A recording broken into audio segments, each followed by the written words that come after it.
Go live. All right. We are streaming live. Hello, citizens of the world.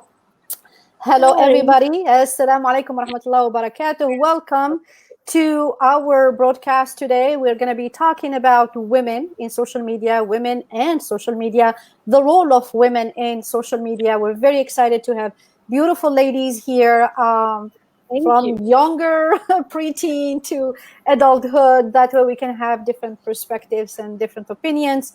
So I have here Raheen, Fatima, who's also my co-host, and Maryam as well. Welcome, welcome. So please take a moment here to introduce yourself to our listeners. Thank you. Well, Raheel, you want to go first? Well, you can go first. Okay. Go Yeah.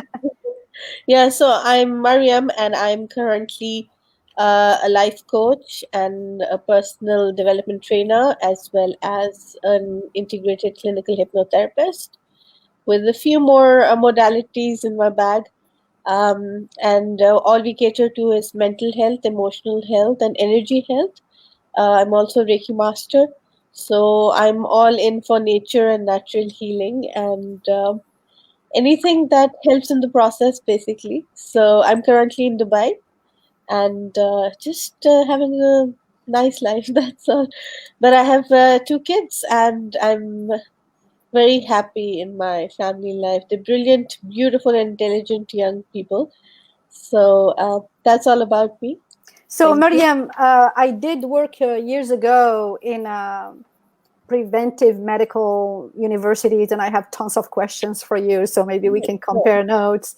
And Sure. we have Nuha here, who just joined us from Algeria. So welcome, Nuha. We're very happy to have you. So we'll let you actually do the intro quickly here before we go to Raheen and myself. Know how you're muted. Yeah, muted microphone.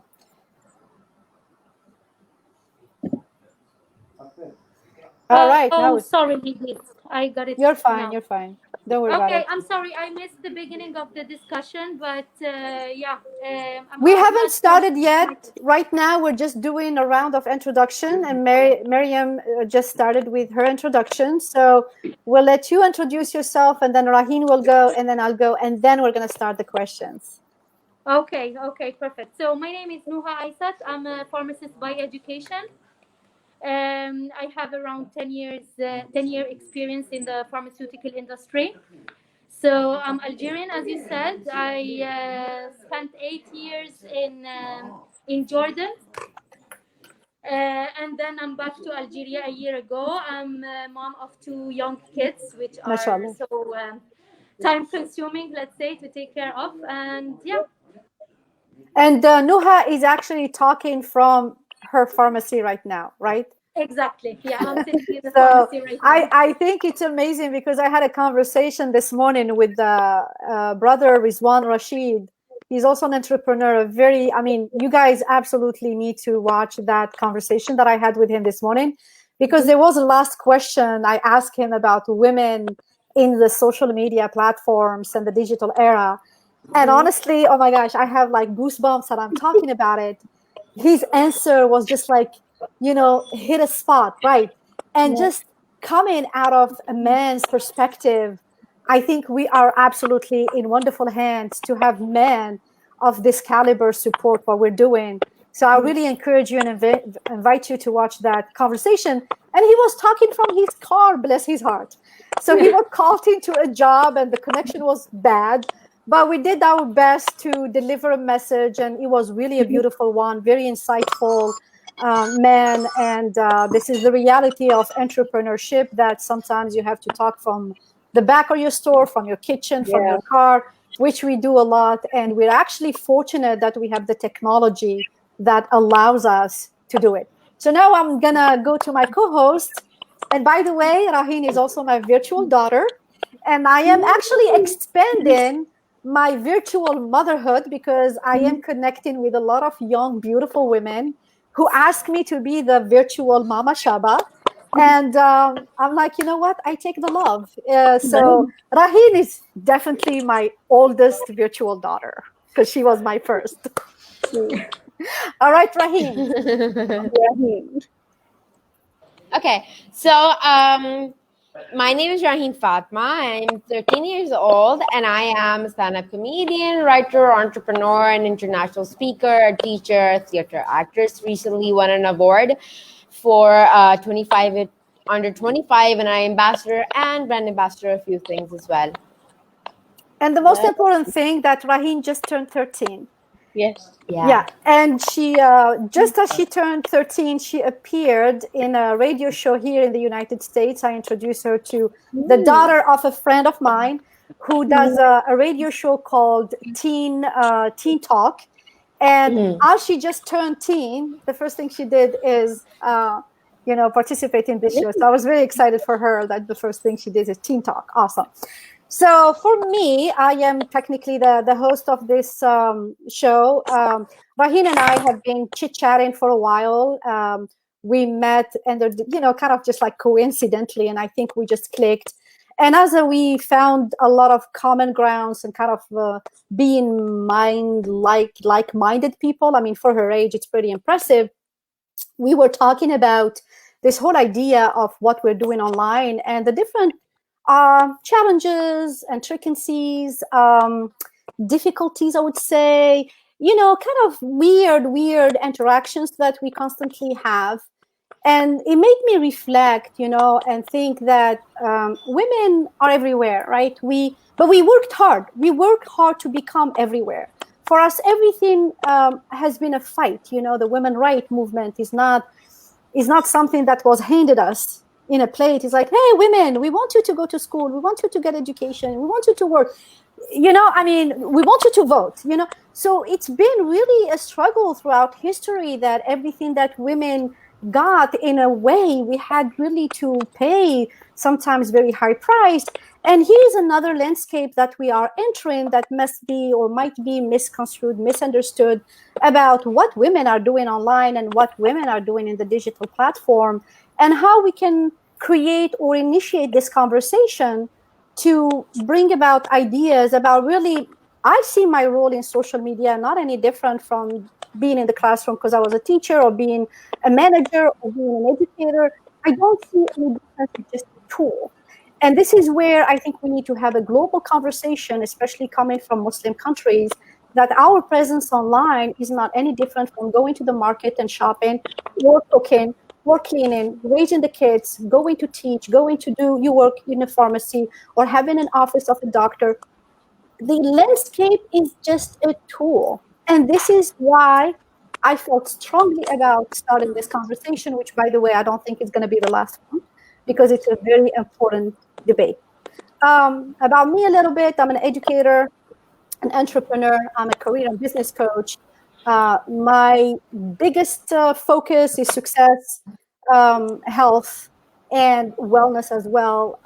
And I have a lifestyle channel on different platforms that actually targets health, wealth, and relationships, because they are the foundation of our lives. And I am now switching my business into solely online, which I am really enjoying a lot, because I believe that I am a citizen of the world, and this is the only path for us to really reach global citizenship.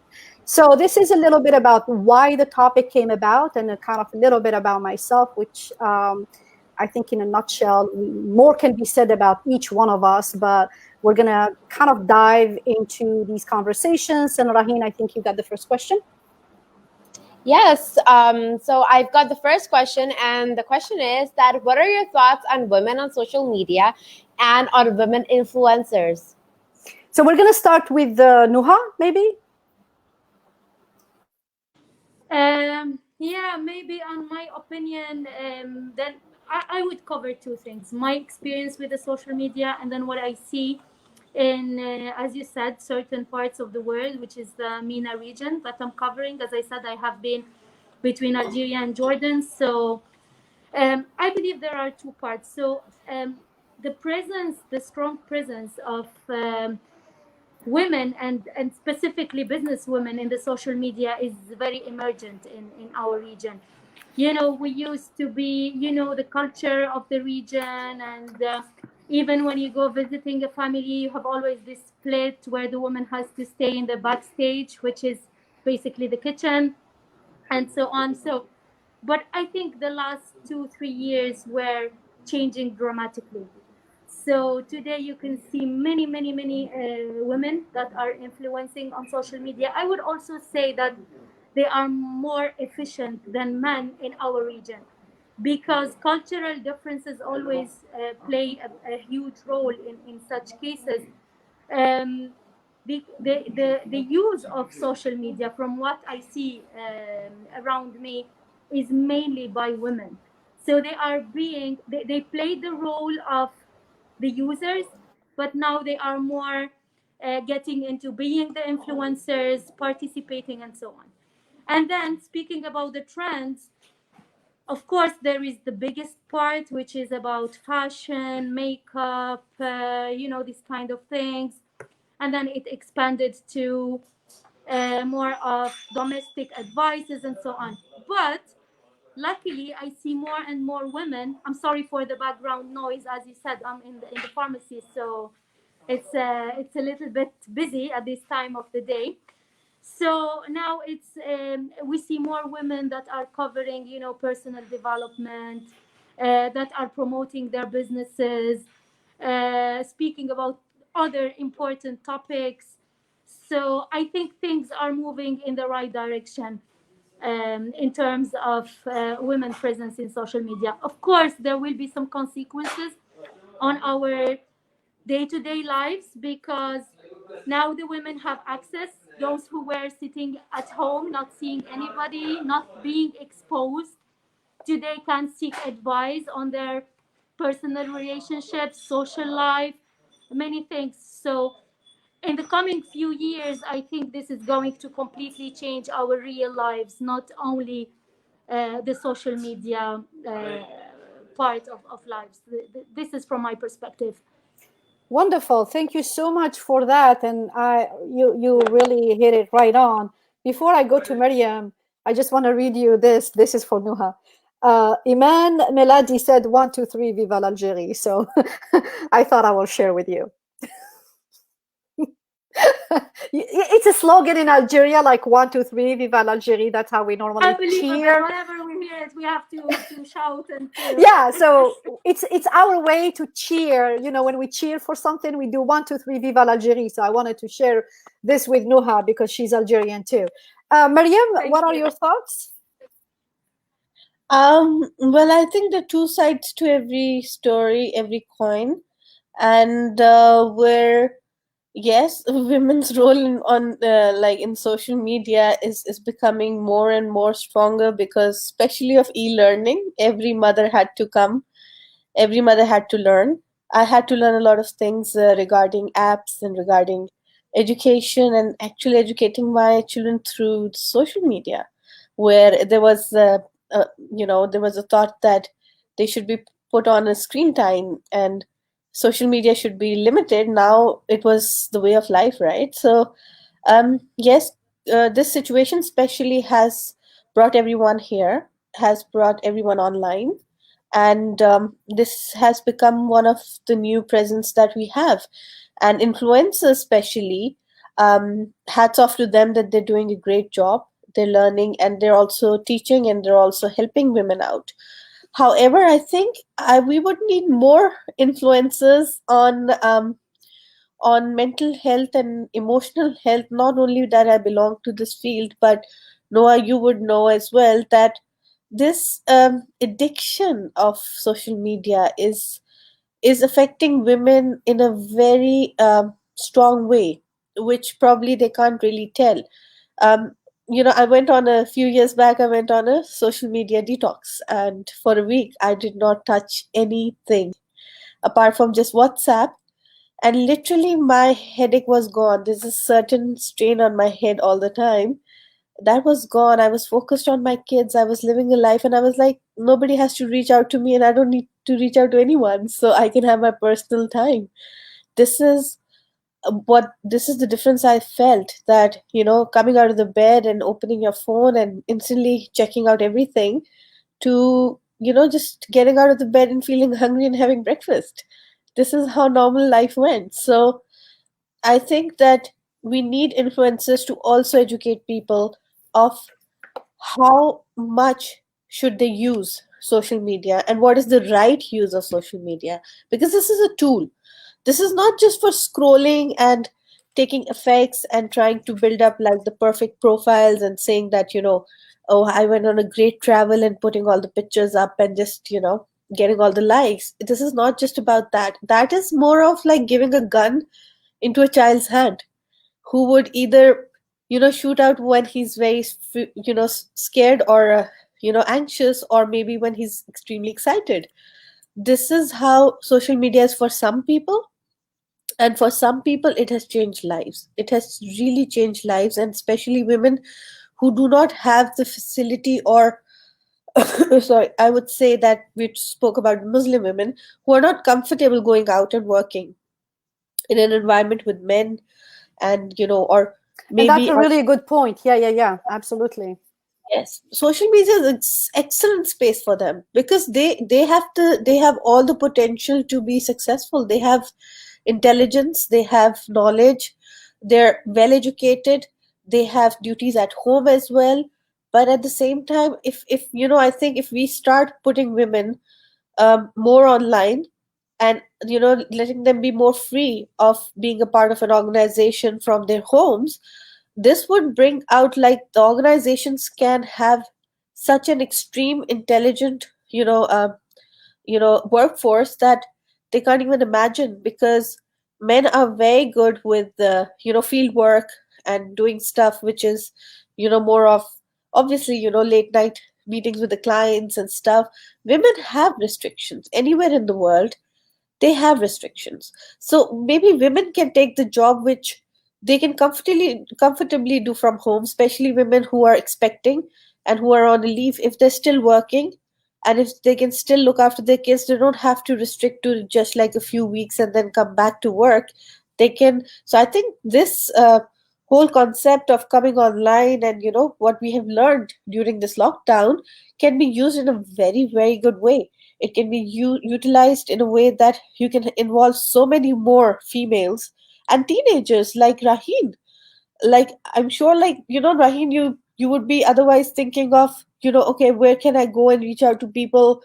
Who am I going to talk to? How can I put my work through? And here you're sitting in your in your home, and you can go out and show the world what you have, right? And both So her mothers are watching over her. yes. And she's got a family online as well. That's even a plus. Jehovah. That's over that. So, So yeah, Maryam, quickly here, you raise a really, really good point. And because I have clients who are Muslim women who do not want to work with men or who do not want to be around men and get exposure or interactions, I think the online or the digital platform is perfect for them. However, yes. I see other aspects of it that need to be discussed, and to some extent, a plan structure. The plan needs to be put in place for that to happen. So I've been involved with digital literacy and information literacy my entire career life, and the issue that I see with this is that not every woman is digital literate. There is the challenge of the technology. To have a presence online, to run a business online, you need something as simple as a phone, and you need something as simple as a nanonet connection. You can absolutely start with just this, but it takes a lot of learning. It's not any different from my generation, for instance. I am not probably, definitely older than all of you combined. Not sure about that, but I'm so not my sure about generation, my generation was the generation of the computers, right? We didn't have a lot of what we have now, but at the time it was like we never used computers, and then all of a sudden here is a computer. So it was a lot challenging for us to even learn how to use a mouse. I mean, have you guys thought about the first time you use a mouse? I do. It was super stressful. That thing was going all over the place. But I overcame the fear because my desire to grow in and learning was bigger than what the heck am I going to do with this screen that's staring at me, right? So there is, and I can actually empathize. The reason I'm even mentioning this example, I can empathize with a woman who is looking at a phone and other maybe then dialing, or And here she has, like you say, Maryam, she's intelligent, she has a skill, she has an expertise, she wants to get it out. But we need to put something, a framework for these women to empower them to become digital literate, to have access to the resources, because at the end of the day, technology is not cheap, right? And you have to invest. And sometimes these women are super intelligent and smart, but there is nothing to help them to start. So I love the idea of, okay, let's encourage women to get out and build businesses, and I'm all about empowerment and all. But what is it that is really in place?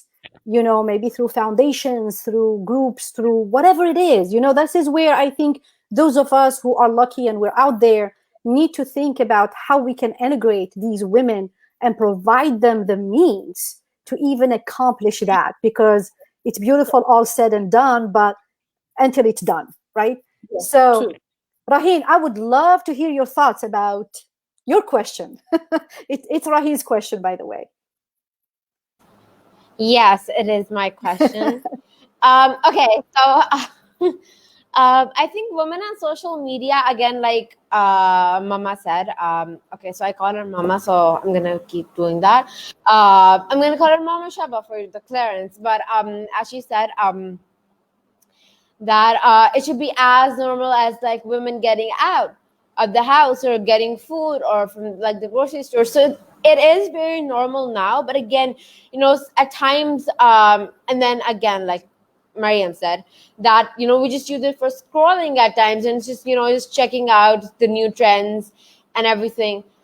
But I think at times it can be cause of like greater good, as in like a lot of times people around you would not be as acceptive of your ideas or your concepts, or how crazy you can get at times, and also of not appreciating you as much for how much you're doing for your family, for if you're studying as a student, or you're having a job, or you are having a business, whatever you're doing.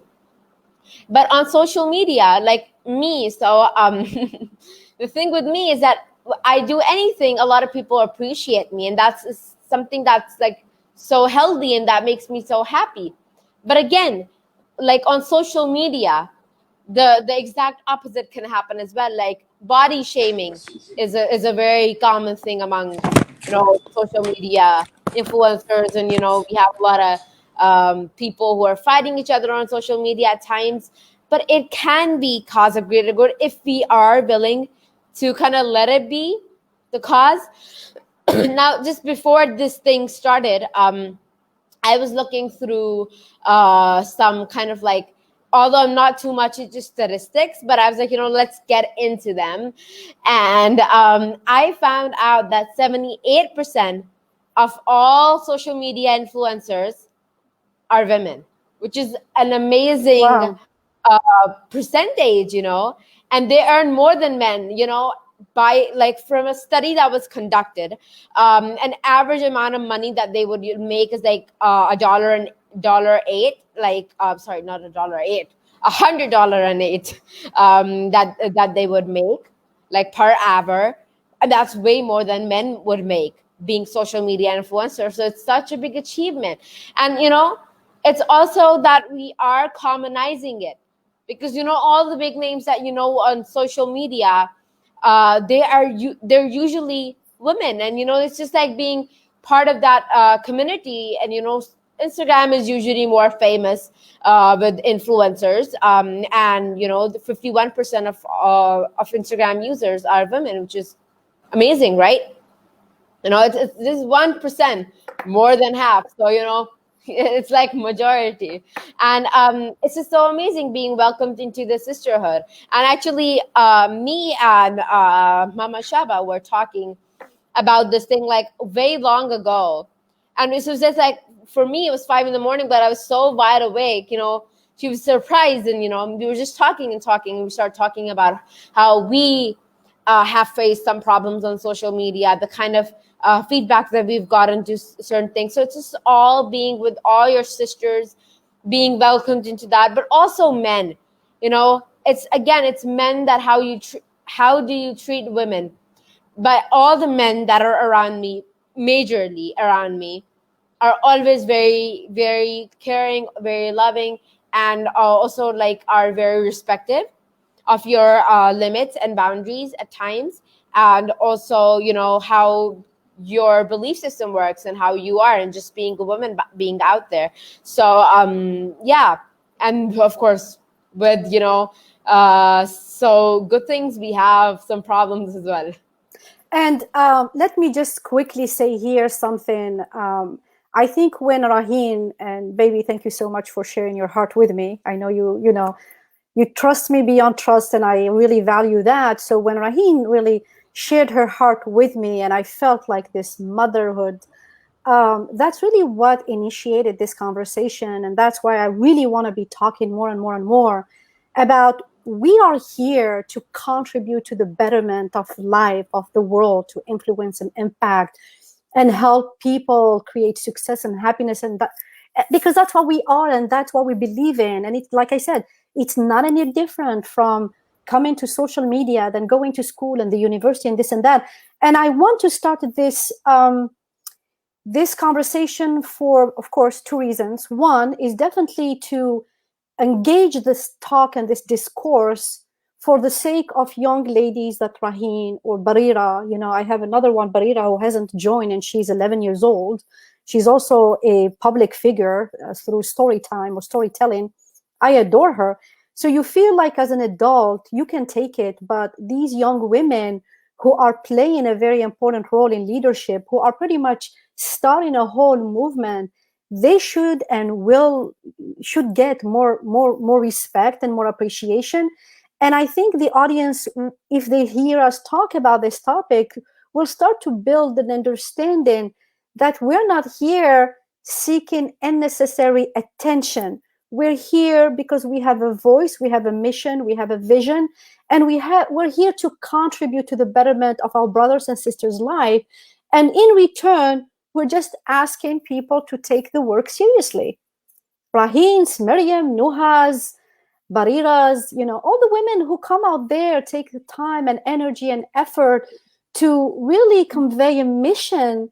I believe that the world owe them just to take them seriously, as if you were in the classroom, as if you were coming to my home, because clearly you are coming to my home. We are allowing people in our home, in our heart, in our minds, and trying to share whatever we feel blessed with, because it's our human obligation to share Allah's blessing on us with others. And we just ask that people respond to the same thing. And I'm going to be very honest, when I started coming out online, I was shocked, you know, and I had to block a lot of people because I'm like, you know, really, what am I here for? Barira, welcome, Barira.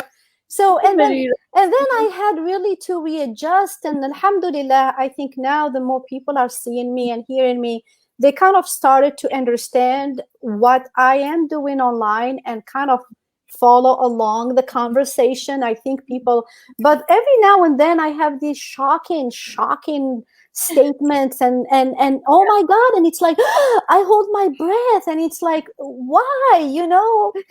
What makes you think that that's what I'm here for? You know, social media is not a dating site. Social media is for appropriate messages, voices, that people come together to network and build the world up and not put it down. So I really want to get this message out. And like I said, when I had this conversation with Raheen, and it's like, we probably need to start talking about this and kind of start sharing our hearts, because we don't need to deal with that. You know, just the way, like if I went to a classroom and I'm teaching, which I've done for years, there is no way in the world that I would allow anybody to come to me and give in my face like something that I would not, you know what I mean? So that wouldn't happen. That is not going to happen. Why is it happening online? Why thank you for sharing that. Yes, I wanted to actually talk about this next. Is that women have not read the cyber laws as yet. That's why they don't know their right. Women are just there and they're trying to just block people. You know how much you can report people, you can put them through. So how it's becoming normal in day-to-day life that women are becoming more aware of their rights in the society. This is exactly the same. My husband made me read this book on cyber laws, Okay. and he said, before you go on, Do you have an author on it? I will share the link and I'll share the book with you. It's in my library. So he actually explained many things to me, and he was like, this is for the fact that he does not believe in, keeping me protected all the time while I'm working. He's like, if you want to be working, you have to be a man and a woman at the same time. Oh yeah. So, you can't choose to be a woman and go on and say, oh, I should be taken seriously because I'm a woman, and I go on and say, I'm a human and I'm going to deal with everybody. I'm going to deal with everyone who's going to come my way. And if it's a man, I treat them like a man. I deal with them like a man.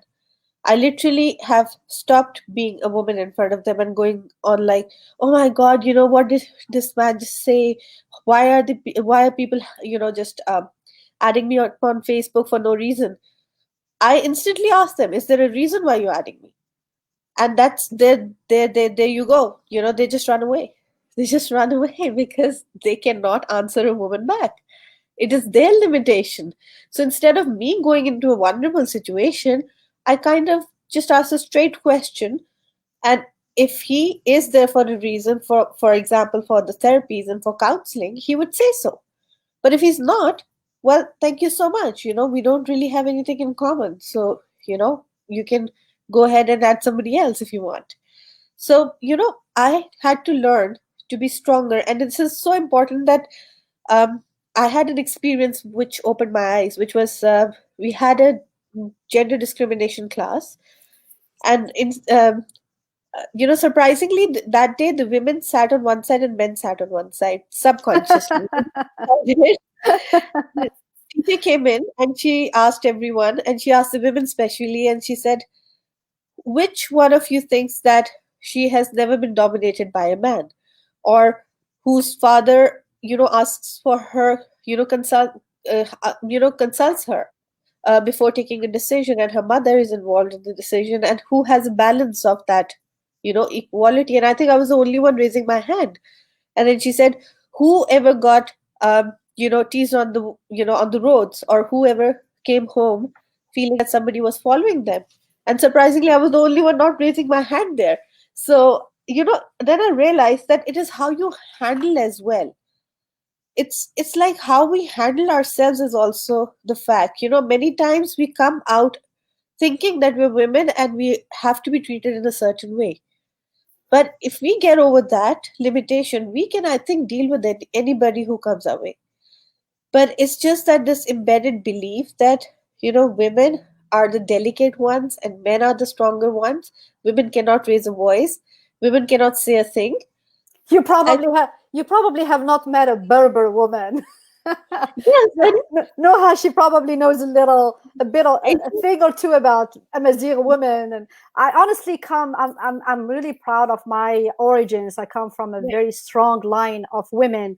And just to quickly here interject that, my great grandmother died in a French prison. She was actually leading a whole freedom fighters movement, and they have actually a big shrine of hers in the village.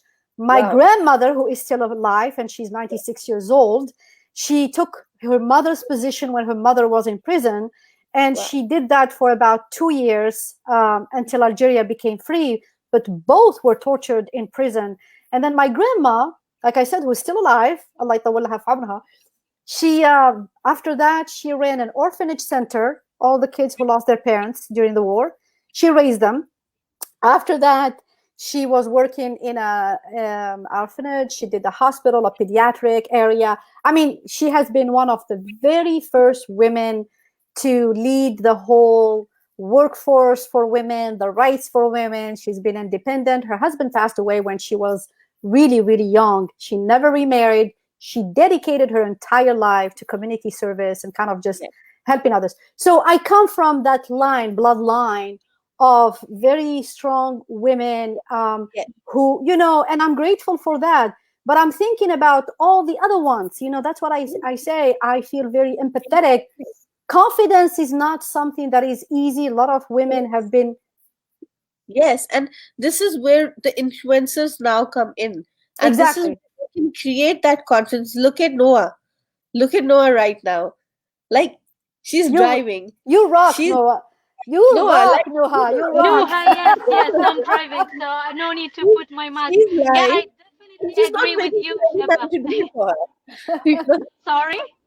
She's not waiting for any man or anyone to do it for her. So look at her. Like, this is what influencers now have to do. This is where we, or even other influencers, have to come up and actually teach women that they have the right to be on the social media within the parameters of protection. And they, the problem is that they do not know the cyber laws, they do not know the cyber rights. Once Maryam, I they, think we need really maybe to do another session where we just focus on cyber law, because I think, because again, my background, I've been in copyright issues and copy law, and I'm certified for copyright. I do understand the importance, and it just like it really needs a whole session just by yeah, itself. So I will invite you again, and I'm putting a note to myself, and we're gonna just discuss cyber law and inform people of rights and obligations, yeah, because I feel like so, and this is my take on this. um, I feel like social media, and it's also at the government level, they're struggling with the same thing. I feel like social media came out as a fun thing to do for people to connect, but it really, it's like a beast that you unleash and you don't know how big it's gotten, right? And all of a sudden it became a big hit. Like Facebook has 2 billion people on Facebook. So it's a lot of people at the same time, with all the backgrounds and all the understanding, and just a lot of noise, right? And we haven't done anything to prepare for that. So even at the government level, they have no regulation. They don't know what they're doing with social media, because it's a whole different realm. And I think us being pioneers of this movement and being in the front line of women in social media and being influencer and being motivational speakers or whatever else we're doing, or business owner or whatever, I think it has, it's like a sword with a double edge. On one hand, we're taking all the heat, right? We're dealing with all that raw attitude from the raw behavior, the raw, lack of. And then on the other hand, we are in the front line. So when all of this is figured out and we have better structures, better policies, better regulation, guess what? We would have been, oh, we've done that, right? Now we're going to be telling stories about once upon a time how we used to use Facebook and we got all this. So I think it's a good thing that we're doing. It's like all these people or these women who fought were in the front line years ago for us to vote, for us to have the right to work and go to school. This is what we're doing. We're taking the lead in really digging the road for influencer women in social media and gain our spot and earn that spot. So absolutely. I am gonna let Barira. Barira, take over to introduce yourself and just tell us a little bit about your experience using social media. And welcome, by the way. Barira, can you hear us? Well, hi guys. This is Briali, the super storyteller, and I am 11 years old, and I like to read and write poems, and there's many more. So today I am here to talk about the role of women in social media. So here to tell you that role of women in social media is a very important and challenging too. And during this pandemic, women are more into social media. So now we need to accept the challenges of social media for women. There's lots of advantages women getting into social medias, but still, it's we need some precautions and safety too. As I am on social media, people take me as grown up people, and appreciate, get disappointment. This is difficult situation sometimes, and I have to handle it by myself. So this is what I would say, and I am doing it. So thank you so much for giving me the chance to talk. So I have a quick question. Thank you, Barira. I mean, I had my first interview with you a while back, and I was simply blown away because here I am invited to interview with an 11-year-old lady. And I'm sorry, I have to call you lady, not for your age, but for your maturity, mashallah. And God bless you for all you do. I mean, I have tears in my eyes right now. Like, really, I'm looking at you girls, and I'm just so, woof, so blessed and fortunate to have you in my life, because I cannot even imagine what the hell I was doing when I was 10 and 11 years old. And here you are, really impacting and changing the lives around you and connecting people. And I'm just so grateful and fortunate to have you in my life. So it's an honor for me to be Mama Shaba. Seriously, it is. So I am going to ask a quick question, and I just need yes or no in this, and we're going to take turns. Social media, is it safe or not safe? Rahim. Or do you feel safe or not safe? Rahim. I feel safe. So again, there's times again they would change. So I feel very safe most of the time, but at times people would text me a certain thing or send me something that is so gross. And I've had people. Your microphone is really, the sound is really bad, Rahim. And Rahim, I appreciate the answer, but let's keep yes, no. I can open the floor afterwards for more of your feedback, but just yes, no, how you feel about social media. And we just received Mr. Shafat Hashmi. Very nice to meet you, sir, because I don't think I've met you before. Your name was mentioned, and I'm like, a man in the like the rooster in the hen house. That's pretty much what you are here, and you're a beautiful rooster to join us. So welcome, sir. Maryam, yes or no? Do you feel safe using social media? Extremely, yes. Okay. Absolutely. Nuha? Let's be honest, not really. Not really. Okay. Barira? Little Angel, can you hear me? Yes, I would like to say something about this question. So, and I feel good. It's not completely safe. We have to take precautions and quick steps, and know the ways if any challenges we get through. So that's my answer. Thank you, Barira. Thank you so much. Okay, so ladies, I'm going to take a quick break from the conversation because I would love to honor the one man who joined us, and that's Mr. Shafat Hashmi. So I'm going to give you the floor, sir, to introduce yourself, and then just you can transition, since we had some time to discuss different topics here, just to transition into your perspective about women in social media, women as influencers, and how you see this movement evolve. So yeah, the floor is yours. Thank you very much, Shaba. And it's a real honor. Yes, it's the first time we are meeting up online. Wonderful. The two people I know here is definitely my good old friend, Maryam. And, it's a long association. And Raheel, it's been a short and a sweet association with a lovely young woman.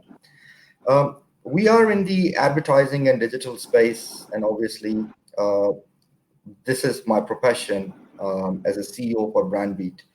Social media, as it's evolved and is still evolving, like anything else, there are pros and cons. It's just like people have weapons. They use it for their self-defense, and they use it for, other atrocities as well. Furthermore, it also depends on, because it's your thing. It's your choice what kind of content you want to put out there. It's a free space for everybody to express knowledge, share feelings, emotions, and so much more. women in social media, I think it was very important because there are certain nations, certain cultures where women wanted their voice to be heard, and it has been long suppressed. Their concerns had been long suppressed. In a lot of places like mainstream media, it's primarily male dominant, and this is what we could see. So over the time through social media, yes, women got a chance to raise their concerns, share their viewpoints, feel a little bit more empowered. And as you see that with the increasing usage of social media, we see more womenpreneurs around the globe. A lot of women have started businesses from home. They can start selling products. They are selling home baking food, Yeah. jewelry, fashion, so much more.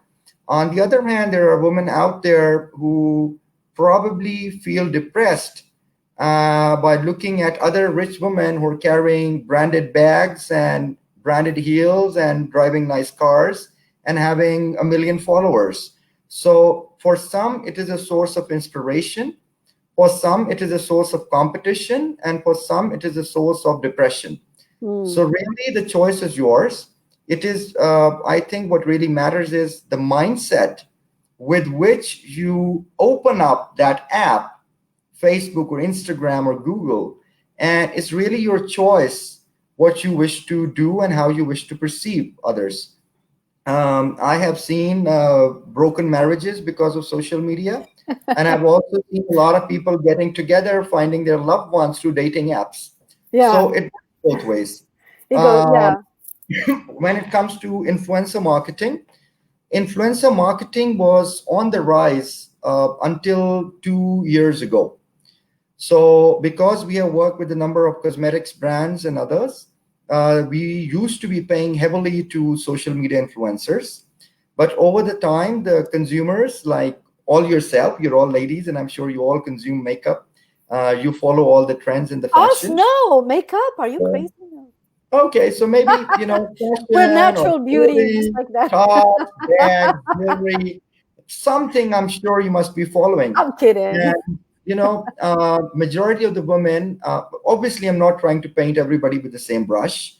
But what I'm saying is the majority of the women, now they realize that influencer marketing is paid marketing. So when an influencer says that this masala works best in your recipe, probably it is paid, and people would actually apprehend not to use it. On the contrary, they might be more interested to have somebody really normal, a normal housewife, a normal woman, a normal, womanpreneur, somebody who's living a very normal life, not an influencer. And when she endorses your product, it becomes more meaningful to the consumer. And this is where at least I know the advertising is going. Your answer to the prior question, and then I'll leave the floor back to you out of respect, trying to fit myself in. Social media is safe or no? It depends. It's just like that you jump into the ocean. Somebody who knows how to surf or swim will consider it safe, and somebody who doesn't know how to swim will find it extremely dangerous. So when you enter into social media, you are entering into a public space where you willingly share whatever information you want to share, and you are opening a door to your home, letting everybody in, or with some privacy settings, you're saying, okay, you can come and you cannot. So really, it's your choice. I don't think it's an unsafe area. It's just how much personal information you wish to share and make yourself more vulnerable. Now, some people, they jump off the cliff, make a YouTube video to get more shares and followers and viewership. This is insane. So similarly, if you're sharing every single moment that now I'm in Dubai Mall and now I'm in Marina and now I'm having steaks and now I'm having my hairdo done from this salon, if you're sharing your everyday routine, you have just invited targeted stalkers to stalk you and try to meet you in the next destination you are heading to. So it's really your own choice of what content you wish to share and how much privacy you wish to share. At a certain level, like ourselves and even some politicians and other celebrities, they at one point of time, they feel like that, you know what? We are sick and tired of tabloids. and we don't want to share our private life. We want to keep it more private, and then privacy really becomes a concern. So my suggestion to everybody is that if you know how to swim and carry a public face with a public image, be it LinkedIn, professionally or personally, looking for a job, I think please use it with caution. Yeah, and I really echo that, because it's not for everybody. It's not for everybody to come out. It's not for everybody to, even like when we talk about live, I'm more of a live person. I like grab my phone and kind of talk to the people, and then they interject and ask questions. And that's really where my comfort zone is, more than video making and editing and all that good stuff, or just the other things. There is actually a test that's out there. I forgot what it's called, through one of the personal coaches, I think Christine Hernandez or something like that. And I took that test actually that determines what type of media is best suited for your personality.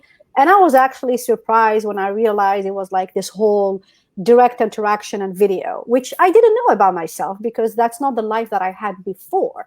And the second I entered into it, it's natural. I think we should also understand that you cannot fight the current. You cannot go against your nature.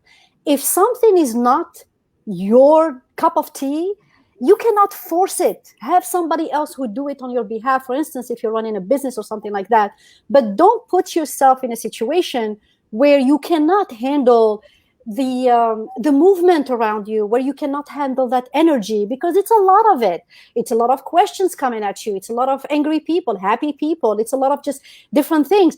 And if your personality cannot really absorb and filtrate and have all that kind of funnel things around, and then you're doing on the top of that something like grab a phone or a camera, and you're stressed out and angry, and where is the fun in that? I think what I'm trying to say, if you're not comfortable putting your face or your name in social media, you can absolutely reinvent or redo things in a way that suits your personality. But the most important thing is to know who you are.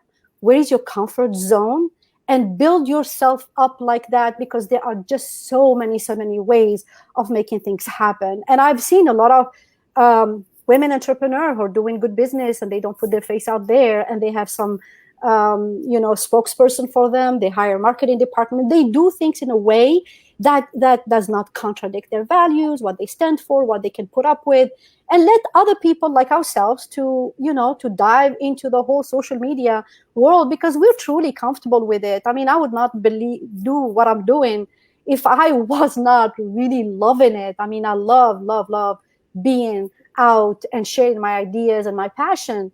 And for me, it is supernatural. So that's another thing too that I would really invite people. Again, all my coaching is based on who you are and what you are about, what's your why. Know yourself before you engage into a business idea just because you think it's cool. And then it doesn't work because it contradicts who you are. So quick question here. I put addiction to social media. Last week, my husband and I watched The Social Dilemma, and I actually posted that flyer on, that little thought. I like to share ideas and thoughts with people, and I had a lot of things come back. And it feels like I'm not going to get into the whole, cybersecurity and policy, because that's another topic. But one of the things that I pulled out from what they were talking about is the whole idea of these gurus in their field find themselves addicted to social media, them knowing what these algorithms are and how they manipulate people and what they make us do and think, and yet they have that addiction. So I would love to hear your thoughts about social media and addiction, and what is it in your lifestyle, in your daily life, that you put in place. And I know, Maryam, you mentioned a couple of things, but we were just at the beginning, so this is maybe a good time to reiterate some of that. Like, what do you put in place to create that balance between social media and some level of sanity? And I'm going to start with you, sir. Shaba? I think Maryam raised a hand earlier. So out of my respect, I'll let Maryam respond first, and then I'll probably build upon it. Okay, Maryam, you can go. Yeah. We're not going anywhere, by the way.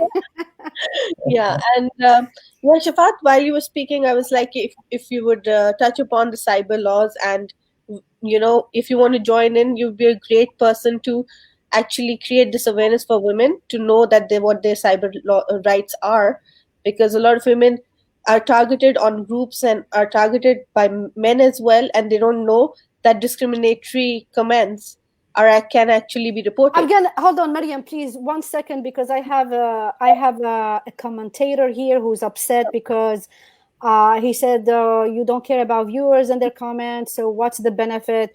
I am not ignoring the comments.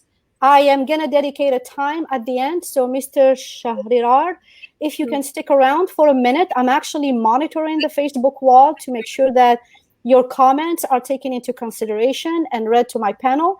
Again, just be patient with us for a minute. I feel like I want the panel to have a conversation, and then I will jump into the questions. So feel free to ask any questions that your heart desires, and we will comply and oblige to answer.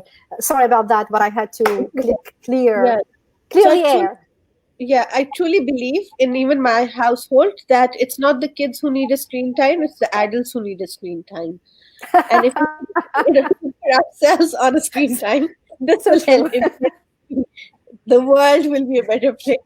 So it's not like I have a phone in my hand and I tell my daughter that, oh, you can't watch it, your time is over. No, this can't happen. I have to put myself on a screen time as well. And I have seen that with, this is just a personal thing that I've started practicing. I think screen time and saying that don't use it now, half an hour, 1 hour doesn't work with kids anymore because they're using it in the schools as well now. So what I do is I restrict it to the room, to the living room or to the TV room only. No gadgets allowed in the bedrooms. Because as Feng Shui also goes, that your brain, the vibrations and the signal you pick up are not good for your brain waves. Pregnant women should not even be carrying phones, for the fact that the rays is not good for the kids, for the children who are gonna be born and be the future of our of the world, right?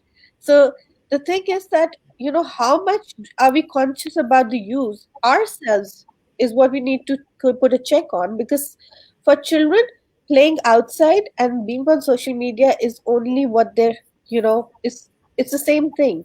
The excitement level is the same thing. It's what we get them onto.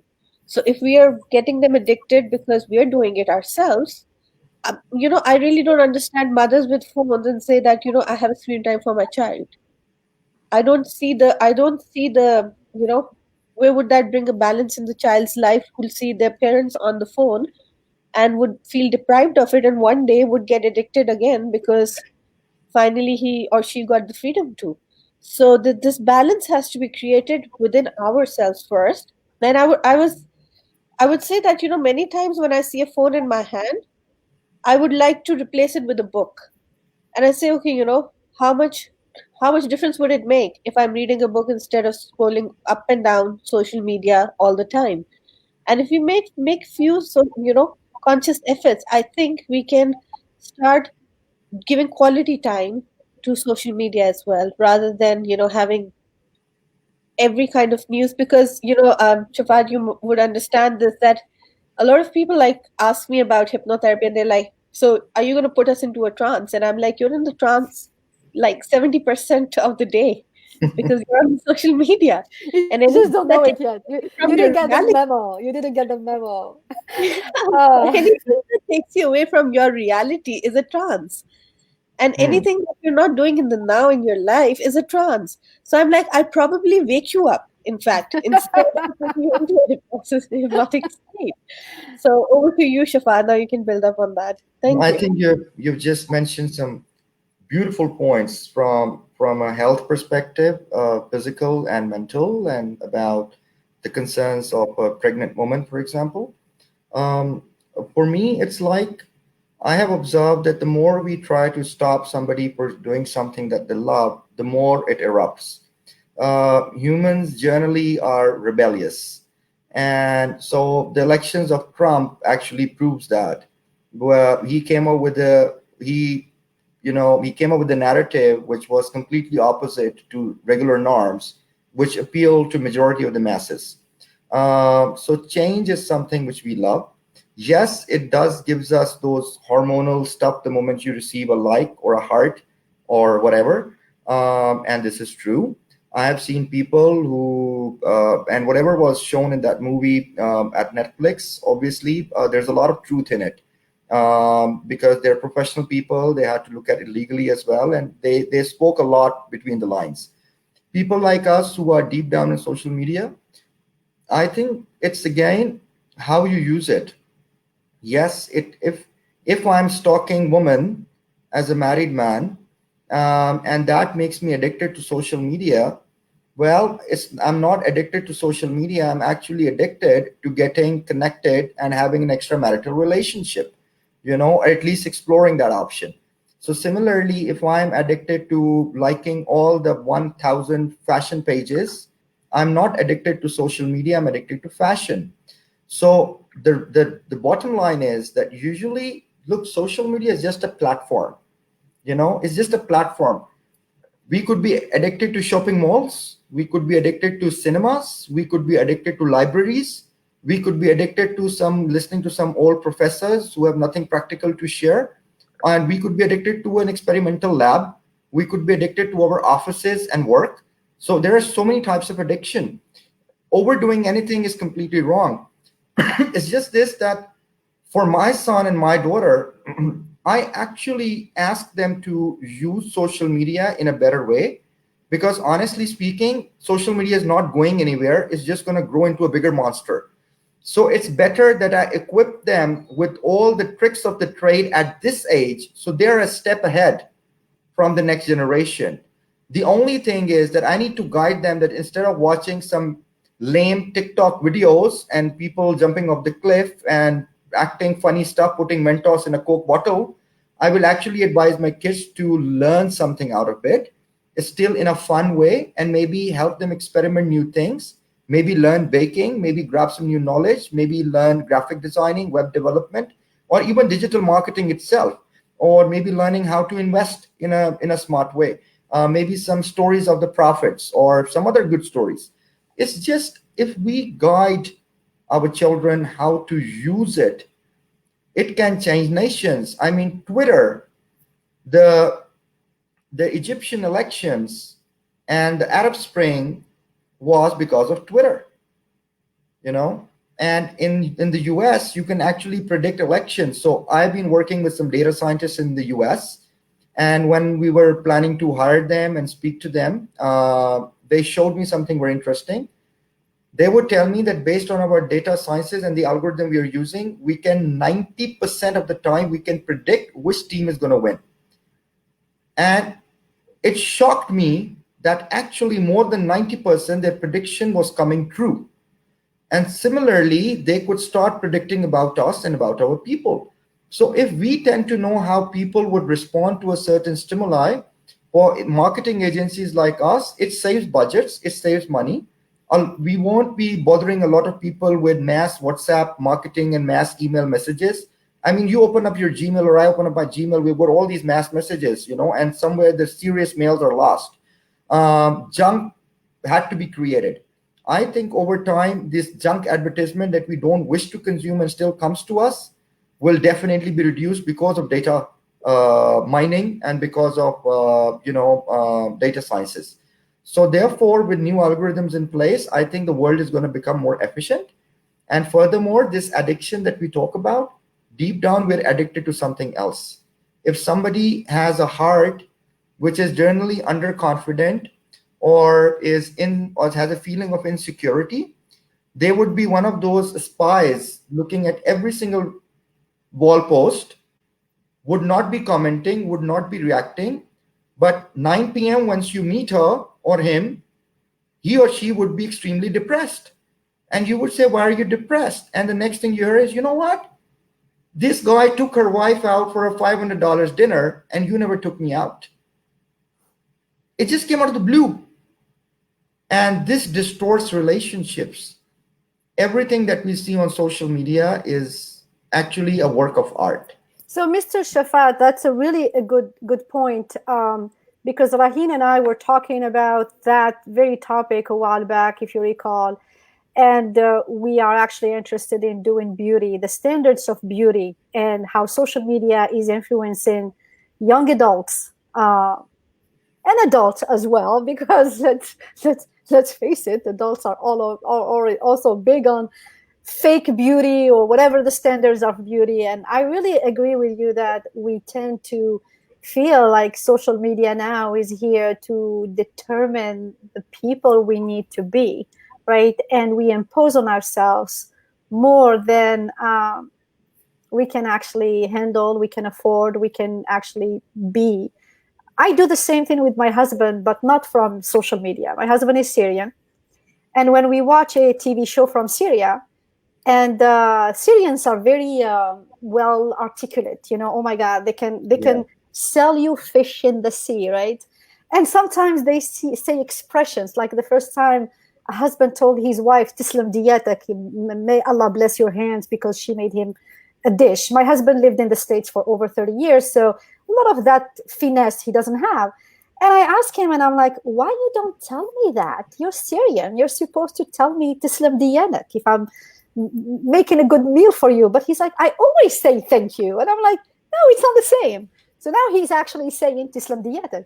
So I think it's what validates who we are, what validates, or what is the importance we have in the eye of other through what we see. I mean, I cite the example of the show, the Arabic show, the Syrian show, but the same actually is done through social media. We see a husband, like you say, the clothing or the cars or this or that, and we try to identify ourselves with all of that, just forgetting that we need to start with gratitude about where we are and what we have. And with gratitude comes abundance, and that's how people can achieve whatever the heart desires. But it starts truly with gratitude. Barira, can I hear your take on social media and addiction, and how you manage your time? And bless your heart, you're all the time busy. You're a bee, a social bee. I love seeing you. Tell me. Barira, can you hear us? Barira, can you hear? Barira? I almost want to say yes, like I can hear you. Okay, so tell me about what Barira does with social media and addiction, and how do you manage your beautiful story, lifetime, and everything else?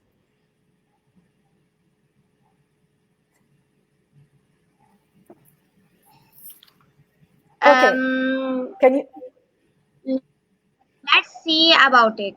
So basically, when I do the live telling and storytelling, I would learn a lot from it. But I do it in my time routine. We should always have a time routine to achieve the goal. What are we doing? So I have my time routine to do the stories, then doing interviews.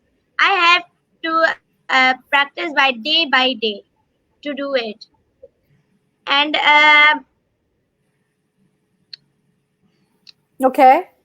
Raheel, you know do you that have more? doing all goals. I didn't hear the last part. Raheel, do you want to go next? You also, young woman, lady, beautiful one, virtual daughter, very busy all the time. How do you manage it all, baby? How do you do it? It is okay. Let's really be honest. It is hard most of the time, but again, I try that I'm literally trying so hard that I'm not like being addicted to it, and I'm not seeing that first thing in the morning. But funnily, I'm actually seeing my laptop the first thing in the morning because we have online classes. So I can do nothing about that. And with the mobile phone and managing my accounts, that's probably, I have some like designated hours of the day that I am like, this is the time where I also see through what's going on. And then I also see through my posts and my inbox. And other than that, I do not take my mobile, because I try to, be like, I really want to rest my eyes, because lately I was having some problems with my eyes. So I was like, this is actually getting dangerous. So yeah, that's how I do it. That's wonderful. I think I am worse than you all. I have to admit, like if I were an alcoholic, which I'm not, I go to AA, say, hey, my name is Shaba and I'm alcoholic. So this is, I think, a good therapy time where I say, hello, everybody, my name is Shaba and I'm addicted to social media. However, I do have a good way of managing that. I do have a morning routine. I start with my prayers, my meditation, my 2 miles workout that I do sometimes on an elliptical, or sometimes I go outside and run. That's sometimes when I'm on my elliptical, I use actually to listen to some motivational speakers or just music, just to get my energy up. And now I'm actually going through all the messages that I get, because by the time I wake up, Pakistan is midday. So I have a lot of catching up to do, and Europe as well. So sometimes I do it on the when I work out, and then of course shower, sit down. And then I actually just started not long ago, which is changing how my work is moving along, block of time. And I only do this, like the interviews, the live events, these interactions, I'm only reserving Thursdays for this. So now I have all the other days to do content creation, where I'm doing a lot. I'm building online courses, I'm coaching. So I have a lot of, I do video editing as well. I have a lot of other stuff, and I'm creating blocks, and I decided to do it by days. So I have 20 hours that I do certain things, and then I have one day where I am interacting with the world like this, and I am so present and happy and sharing my heart. And then the other days I'm focused on what I need to do to grow. So this is how I feel at this moment is productive to me and the community and the work and the people that I want to impact. Because sometimes you can be here and there and then you're nowhere. So you really have to be present in whatever you're doing, and managing blocks of time, chunks of time, whatever it is, can help you actually progress. I think that's the key. I think as humans, if we feel like we're doing a lot of activities, right? We're busy all the time, but we don't have any product done, anything completed, we feel down because there is no sense of progress. And progress is not, I have to get, to build, Rome in one day. Progress, it's, I think I'm going to put this one brick today towards my building, right? And that one brick is what gives you the joy, because you're doing it, being present, being consistent, and you know that it's moving you forward to achieving your dream. So I'm going to quickly jump here into how much time do you take to create content offline? That's a question, Charlene Day, and I think that question is because I just talked about content creation. I need really to take a moment here to talk about the process of content creation, because I believe that a lot of people do not understand the process of it. And my background is actually university/college professor, where I actually created courses and designed curricula and all that. And it's really hectic. It's not something like I'm not creating a page, or I'm not creating a Facebook wall, or even taking photographs and posting them on Instagram. The process of content creation takes time, because it's like when you do research, it's like you have to read so much and make sense of so much and understand so much. And then you come into this little funnel and you synthesize all these ideas into a meaningful outcomes that is simplified, because I don't like complex and complicated things, because I believe that if you want to appeal to masses, the message needs to be in bullets, to be direct and simple. And it takes a lot of time. So I have been working for maybe 2 or 3 months now to create one course that has to do, of course, with mindset and the success framework and things like that. And I think this is where you need to shut off everything: social media, your phone, your husband, your wife, your kids, your everything. Put a sign on your door, not available. And this is where you just sit with yourself and your thoughts and the books you're reading and the content you're absorbing. Because the thing is, if you do not really immerse in it, if you're not embodying those values, and when it comes out of your mouth, this business we're in, you can't fake it until you make it.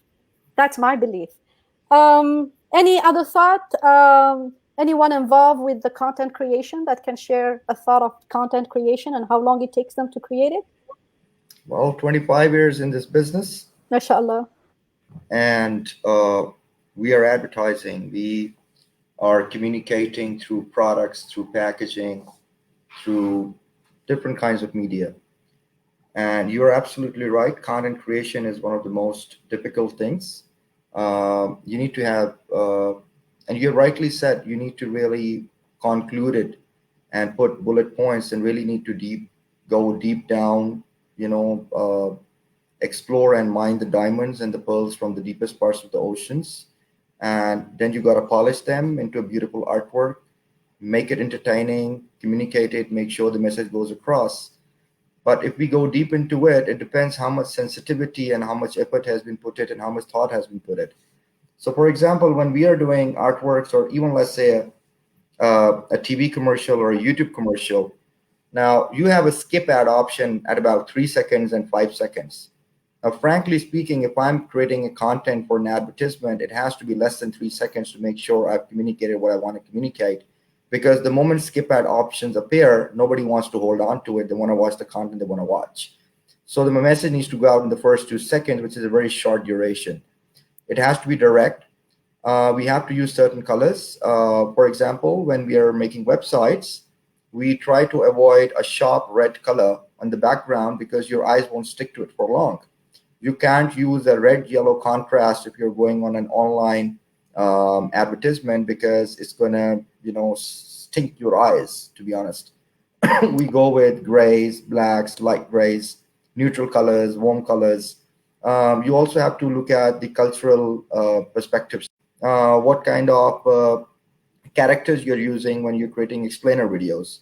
And similarly, I think there's a lot that has been done online. There are still inspiring advertisements going around there. And the most important thing in content creation is how adept you are with technology. I mean, there's an advertisement which Katia creates and shows creates it on a green screen with CGI and a cheetah or a leopard showcased in it. I mean, it's the next level of content creation compared to what a simple candy shop would do. So you are still competitive. It's one media, one platform, and it's the world of competition. You got to be the best. So what I've learned is that there are two types of communications, verbal and non-verbal. And verbal communication is obviously whatever is your voiceover, whatever is flashed on the screen in the form of text. But then there's a lot of nonverbal communication starting from the angle and the posture of the model that you're showcasing, what she's wearing, the perspective, the background, the lighting, the overall feel, the color palette that you're using while designing a screen. Not only this, it affects our mood in different ways. So the idea is I've attended so many panels and we have panel discussions going from, anywhere between 45 minutes to 2 hours. Wow. Okay. We're getting there, by the way. Yeah, I mean, honestly, if I watch a Hollywood movie, which is usually 90 minutes, we still need a break after 45 minutes, we need a short break to have more popcorns. And they are way more entertaining. There is way more rich content out there, a lot more actors, a lot more action, and a lot more moving screens.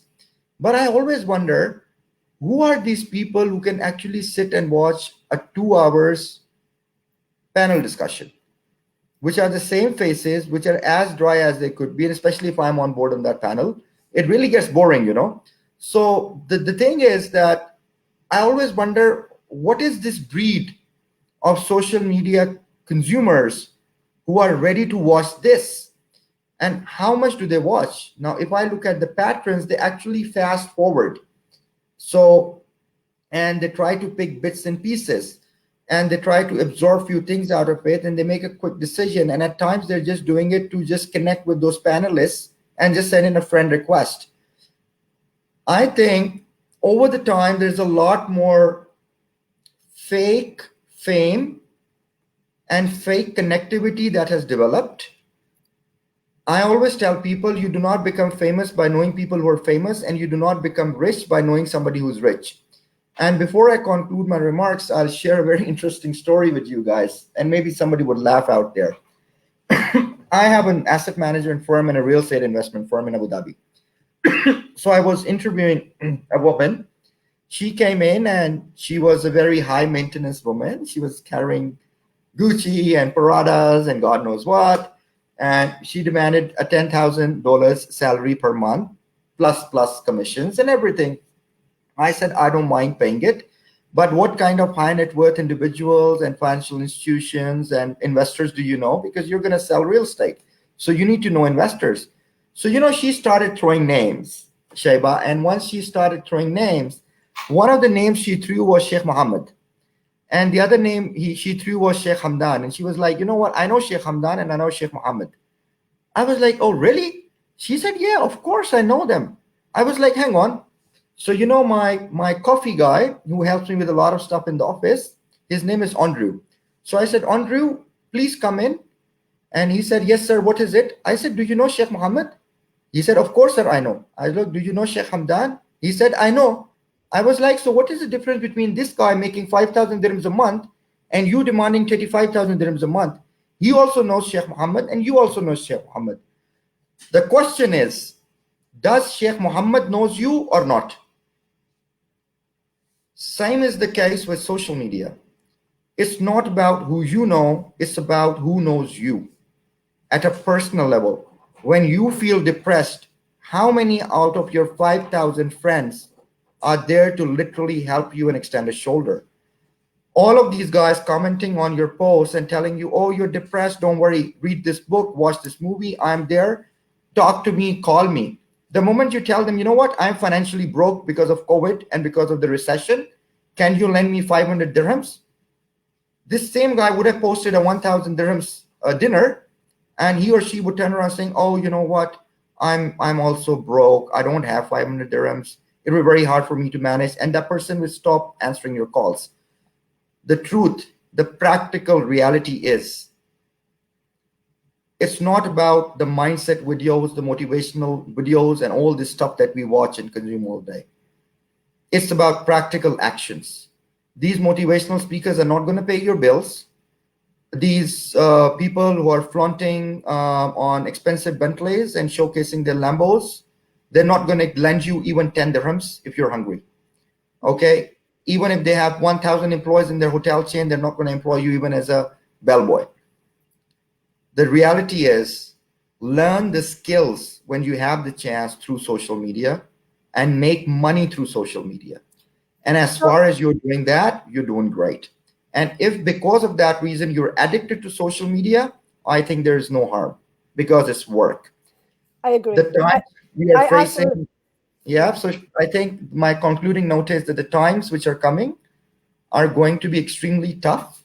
We are already sitting in the middle of a recession and this bubble is going to burst. UK has publicly admitted that we have entered a recession, so has Australia, and so will America just prior to the elections. So if there's anything you got to do, save money and save time. That's really good advice. Thank you so much for that. I have a question from Miss Charlene Day. And the question is, how many people know and has built an honest relationship with you through social media? So I am very blessed. I really had made good friends through social media. So I've been fortunate. So I'm grateful for that. What about you guys? Do you feel that you have connected really with some special people that changed your life through social media? I have. Barira, you want to go first? You haven't spoken much. My little angel does not hear me well. So yes,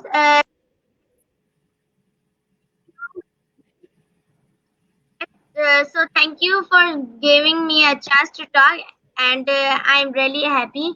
So yes, I make good friends too, and yes, content creating takes time, and I can't do it alone.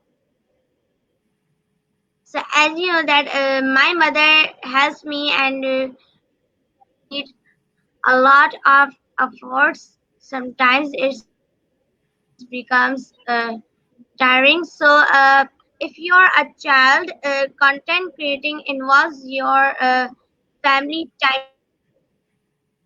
too. So it's really wonderful to be the part of this panel, and I am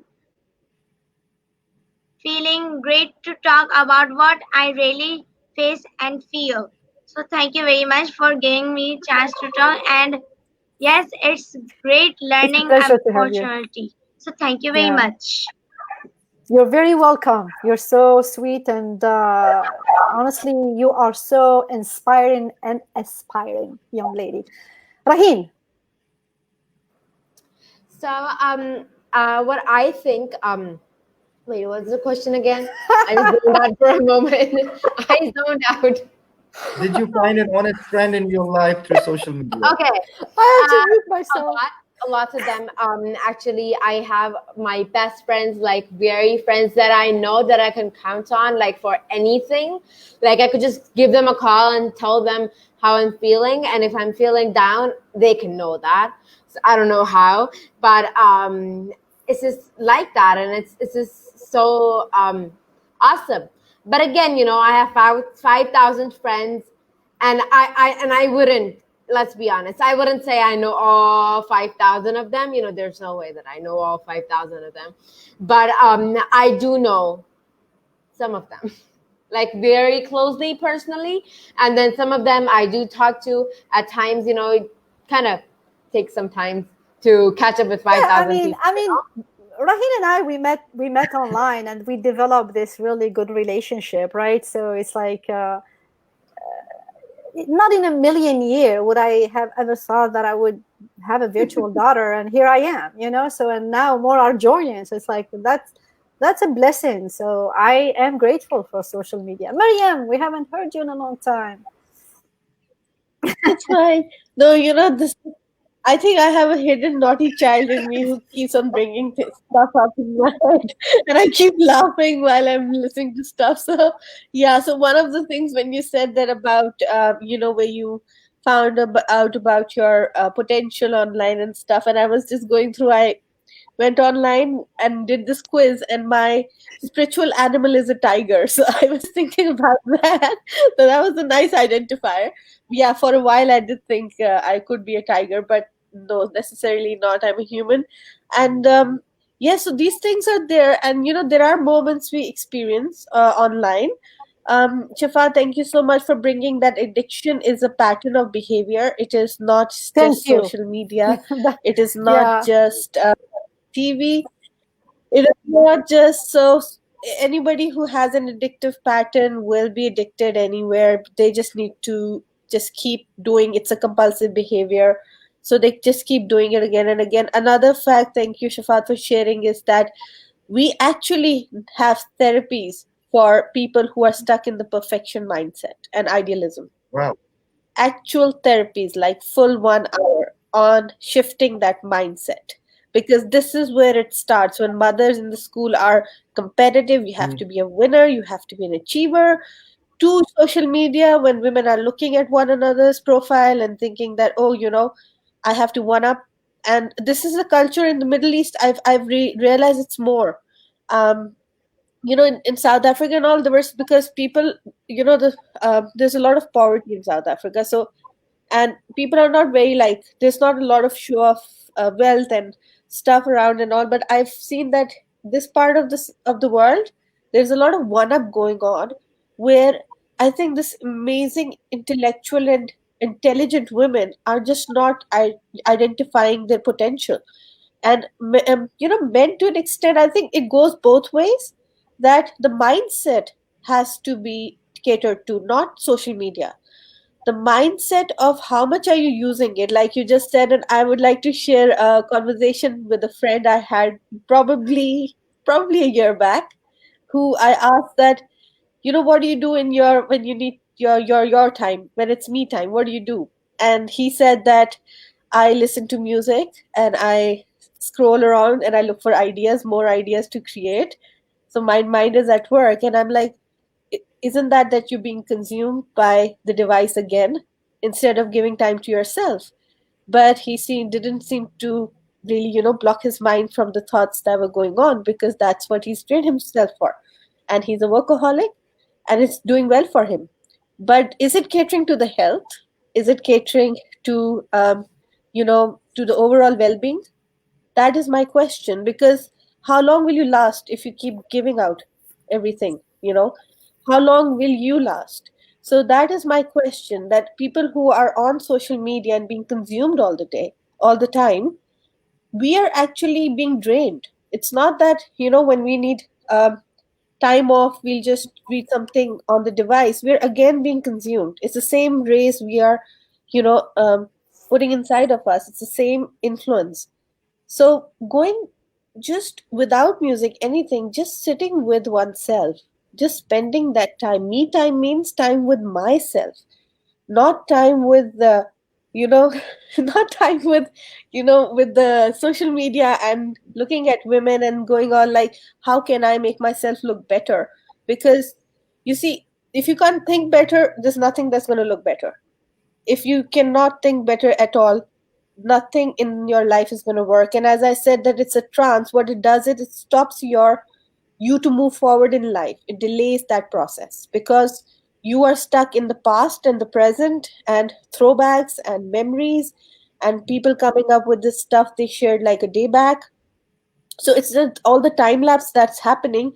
Just imagine what's going on in the mind. Just imagine how distorted that information is in your mind, how your sense of timing is being disturbed by connecting to something which was shared 2 days back, going back again and again, and coming not coming to your present and saying that, I probably can catch up one more hour of sleep and maybe go out for a walk, maybe, and just look around and see that maybe I need to fix something in the house and maybe I need to work on my plan. So the time span, this is a dangerous reality. We're not realizing that our mind is stuck in different time zones. We are not in the now, which is so dangerous because we cannot build upon and we cannot catch up with the speed of life that is going on. So many people you'll find that who are getting sicker by the day, or who'll be like, who maybe start getting fat or start having headaches, but they cannot get off social media because it's a need of the hour. It is basically what they need to do. But the point is that, are you with your life? Are you, moving ahead with your time in real life? So Do you Maryam, know trend outside? I'm going to echo that because we talk a lot about mindfulness, and I think for people who may or may not be watching this at this time, um, if they have this issue with addiction, you cannot change a habit, but you can replace a habit by a habit. And kind of just if they, including myself, because that's what I've been doing, if they can start just by teaching themselves and getting themselves used to being in the moment, whatever you're doing, just do that. If you're walking, go for a walk. What? It's 30 minutes walk, just do that. If you're cooking a meal, just do that. If you're watching a movie, just do that. I think the whole cliche about multitasking is kind of a flawed concept, because a lot of people think, yeah, I can cook while I'm watching TV, while I'm answering social media, and they think it's a higher level of productivity. But recent research had shown that multitasking actually is no tasking at all, because your energy is not present, your focus is not there, and that outcomes is mediocre to less than that. So I think people can train. It's a habit. It's like, oh, I can still use social media on specific times. That's fine. But let me go on a walk. Let me go for a hike. In fact, I did it with my husband one time. I took him on a 7 miles hike. Poor man, 7 miles. And then he brought his phone with him. And I said, absolutely not. You cannot use your phone. He's like, are you crazy? 7 miles hike without a phone? I'm like, that's exactly what we're going to do. So for 7 miles, he's like, what are we going to be talking about? Because he's very extrovert and more social, than I'm more introvert and more on the meditation and thinking side. So and he's like, what are we talking about for 7 miles? And I'm like, we don't have to talk. Look at this beautiful nature. And Florida is amazing with the trees. I mean, the swamp and stuff like that. And it's so beautiful. And it was really a challenge for him more than it was for me, because I got into teaching myself new habits of meditation, quieting and silencing the noise, and being present with myself. And it was like a long journey of training and readapting, learning new habits. I think everybody can change, but we shouldn't be delusional about the change. You cannot change a habit, you can only replace it. Okay. And then as you train your brain and you become consistent, your body will be, and your mind will be responding to whatever you're setting that time for. This is the time to meditate. This is the time to eat. This is the time for social media. And I think even you can find more peace, more balance, because you're less stressed out and you enjoy. And that's, I think, the whole idea of human experience is really enjoying the moment, right? But you have to put a structure to be able to enjoy the moment. And if you're surrounded by sound all the time, you can't hear. And I would, yeah. And I wouldn't, my personal opinion, wouldn't really say that I found best of friend. Like suddenly I knew people and I found them. Like Shafad and I met like how many years after? God knows how many years. 20 years, man. Yeah, long time. And this is probably the first time me and Shafat are having a conversation face to face after all that time as well.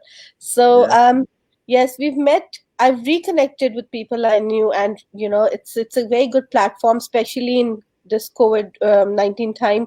My kids were able to reach out to my family. They were able to see them.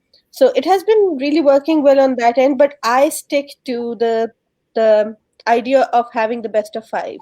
So closest best of five people who I want to learn from, I want to grow from. And I think I keep them very, selective in my personal life. I do not search for them on social media. And this is exactly what I'm talking about, that if you come to social media to look for an anchor of any kind, and if you're coming for your personal health, I would like to add here that sometimes some of the more motivational speakers are doing great work out there. It's not just the influencers. I understand it's about the product and branding and marketing, but a lot of motivators are bringing the shift and the change. They are really, but it has to be the right person who you listen to. It has to be the right person that you're trying to follow, because sometimes they can unlock so many things inside the mind that a person can be like, oh my god, I couldn't see myself going that way already. So how much and where do you pick up that content, like we do in our normal day life, right? You go and pick up from the menu. It is like, what do you want today from social media? I always come to the social media apart from my classes, right? I also take do the training and all, and I am here like 12 hours every day almost, even on weekends, and my eyesight is like, I think, being affected now. But I think that other than that, if I come on social media, I always come with the mindset, what am I looking for? What am I opening Facebook for? Okay, there has to be a purpose. And once that's done, with time, I stop finding myself interested in anything else. So, if I'm coming to just have a good laugh or check out some new TikTok, I'll do that. If I'm coming to listen to some nice music, I'll do that. Or if I'm coming to check someone like a motivational video, or check a video or a content on someone's page, I would specifically go to that page and do that. So for stalkers who are sitting and trying to, what you talked about the spies, for stalkers, my thing is that, yes, because you cannot go from neighbor to neighbor anymore. And now, you're catching up on everything through social media. I would still say that the time is passing by. Please put your mind to a better use. Please put your mind into a good use, like Shaba is doing right now. So, so, Shaba, do you want to share the joke? Shaba? What joke? Why are you laughing? I was like, I would like to know that. I think that was a good laugh. All that you mentioned could relate to me so well. Yes. And I think it relates to a lot of people. It is what we have evolved to be. Yes. For the viewers, me and Maryam are probably from the Backstreet Boys era. And oh my God. Yeah, me too. Okay, and finally people my age. Yeah, but I'm probably even older because I'm still living with Scorpions and Bon Jovis and Bryan Adams, Yeah. So, but the truth of the matter is that motivational speakers work on your mindset, Hmm. motivates you, gets you that adrenaline rush, Hmm. and elevate you to a certain psychological level Yes. of energy, Yes. youthfulness, and passion. Yes. The problem is that when you're at that level, majority of our youth, Hmm. they believe that we can literally do anything. Hmm. And the reality, the practical checks out there in the jungle are very different. Hmm. The disconnect, unfortunately, is that bridge Hmm. from where the motivational speaker leaves you to Hmm. landing in the reality check. Yes. And that bridge is where true mentors come. Hmm. True. Now, the problem these days is finding not the right motivational speaker, but finding the right mentor with whom Hmm. your physical, spiritual, psychological, and professional goals and skills resonates. Hmm. So there are a lot Yeah. of fake mentors out there, Yeah. There. and they mess your life up even more. Yeah. Yeah. So I always suggest people that mentorship is something which Hmm. is extremely important. And Hmm. I totally agree with Mariam that you need to have that best of five circle, which is Yeah. very close, very personal to you. Hmm. And Hmm. again, you're not married to those best of five. They're all with you for a portion of a journey of your life. And Yes. those people might change, the figure of five might change. Hmm. They might Hmm. be different as you grow. Hmm. So, True. you know, love itself is addiction, relationship itself is addiction. Yeah. Addiction is so deep that you might not meet your parents every day. You might ignore them watching your phone, but Yeah. once they pass away, you cry and Yeah. you miss them. It's their presence. Somehow there is a conscious addiction and there is a subconscious addiction. Hmm. Hmm. And the conscious addiction is the things that we adopt, Hmm. including technological advancement, including finding a new mentor and getting associated with him. Hmm. And then there is a subconscious addiction, which is your environment and the people around in your environment. Hmm. So the idea of social media and social addiction to me is sometimes you might not gel in well with one of your friends in the party, but Hmm. if he or she doesn't show up, you find that there's something missing in the party, you Yeah. know? Yeah. And you need that guy back, because it's no more fun. And same goes with this thing. As much as Facebook and Instagram makes you depressed, makes you Hmm. more down, or makes you elevated, if it's Hmm. not in your life, you miss it. Hmm. So there are goods and bads. Yeah. I personally think overdoing anything is wrong. And as Anything. Yeah. Maria rightly iterated, that somebody who is a workaholic and who works every day at the cost of his or her health, Yes. it's just not worth it. But in their mind, they think it's worth it. I Yes. definitely agree that, That's also an addictive behavior. That's also yeah, compulsion. that's addictive behavior. It's Yes. whether it's wealth, it's fame, it's anything. Hmm. I think there's a very famous statement: "Know your why." Yes. Know your More than know your why, I think what is really important is that know more your than how. why, it's Yeah. the purpose. Yes. It is a level where you realize, why am I given this purpose? Hmm. True. And when your purpose defines you, this is Hmm. when you start defining yourself Yeah. according to the purpose. Yeah. And for us, I think a journal purpose, there is a journal code of conduct when you enter Hmm. in an organization, and then you have your own specific job descriptions. Right. I think we can definitely talk about the general code of conduct, and the general code of conduct is, let's be selfless and let's spread love, mutual respect, inclusiveness, and peace selflessly. Hmm. I think, Yeah. you know, uh, today I was sitting with someone and he actually said to me that, Shafa, do you know why I do not post the photographs of my Bentleys and my Rolls and everything?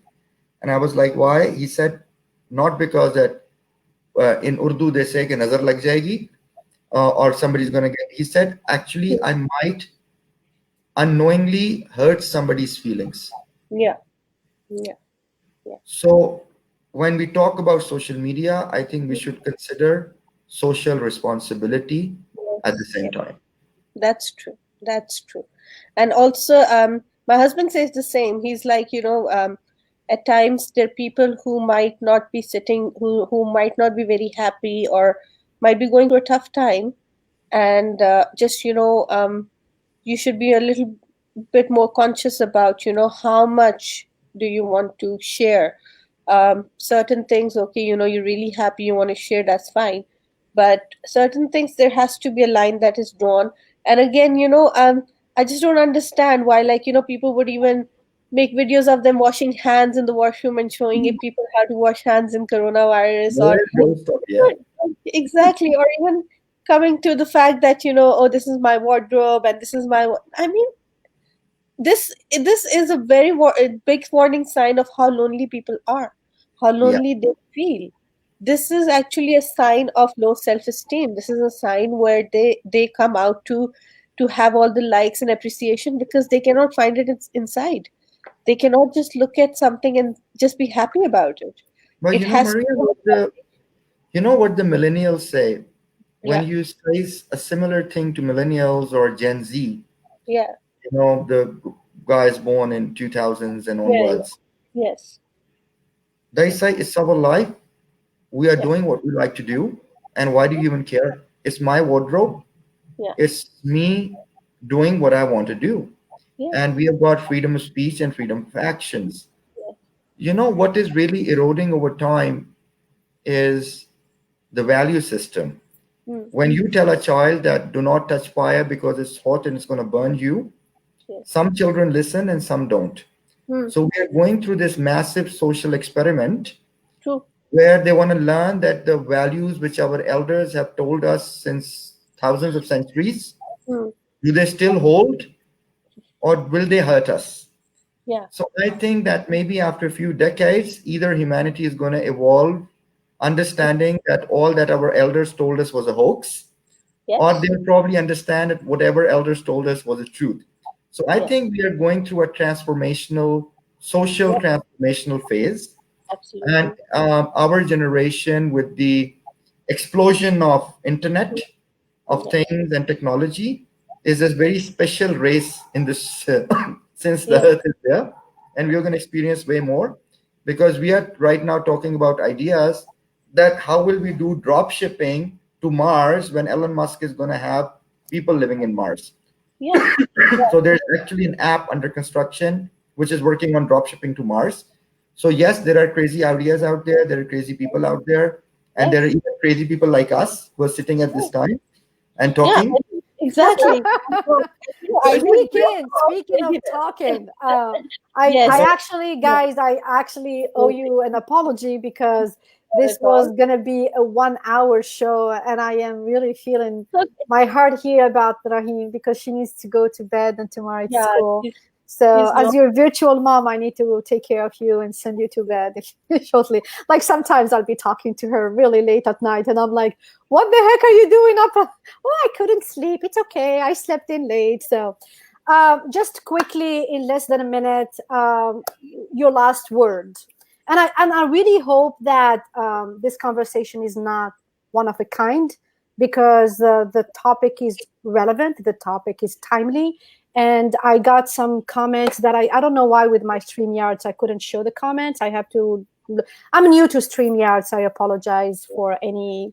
I'm a Zoom girl, not a StreamYard, so I'm learning it. But I couldn't show the comments, and there were like some comments about that you can read afterwards about the fact that it is really an important topic to discuss, and so I think we are started kind of a good discussion that shouldn't stop because understanding the role of women in social media and what is it that we can contribute and do, it's kind of important. But in less than a minute, just a conclusion word, and I'm going to start with Rahim. I just want to say that women in social media should be like, it is normalizing, but we need more of normalization. And a lot of people, all the people who are, who are seeing maybe a woman influencer, they should always be respectful. And also because with me, I faced a lot of things, and me being 12 and getting "Will you marry me" was insane. So I think better not do that. Yeah. All right, Yeah. Maryam. Yeah, what I would say, women, just come out. Just come out. Be the man you have to be. Yeah. Do not worry about the gender. Do not. I think probably I never felt that I was ever. And Shafat would probably back it up because he's known me through those times as well. That I never thought I was ever bullied or ever had any influence of any man. Even when I had to talk or speak my mind any time in my life, I just did it because probably I never had the concept of what is the gender discrimination, what it really is. Maryam, And you know, I think you and I should come back in a different yes, to talk about let's do confidence. that. Yes, and I would like to have Shafat to also back up for the social media and the rights of what women can be get aware of. And I would just tell You're in women that trouble, Mr. Shafat. You're no running away. I Now thought you you you were you allowed en- you you enter the little circle, and we're gonna trap you. So no yeah, getting out. I'm and no, fine, I you know. follow him a lot. Don't worry. But yes, just be just do what is needed to be done. Just be do what is needed to be required. Put your women mask away. If you're in this world, you want to do something, just be driven by your passion and your dream and do what is required. This is why men are successful, because they don't think about, oh, I'm a man and I can't do it, you Mhm. know. If we just change that mindset, I think men also go through harassments, they also go through, a lot of discrimination, criticism, everything. But it's just that they don't take it on themselves and they don't become the target. So I think women have to grow out of that mindset and say that, I'm maybe sitting in my house, but I have the brain bigger than anyone else. So just to identify and know yourself, first accept yourself. Don't try to be accepted on social media before that. This is the dangerous, then it becomes like, you jump into the sea without knowing how to swim, right?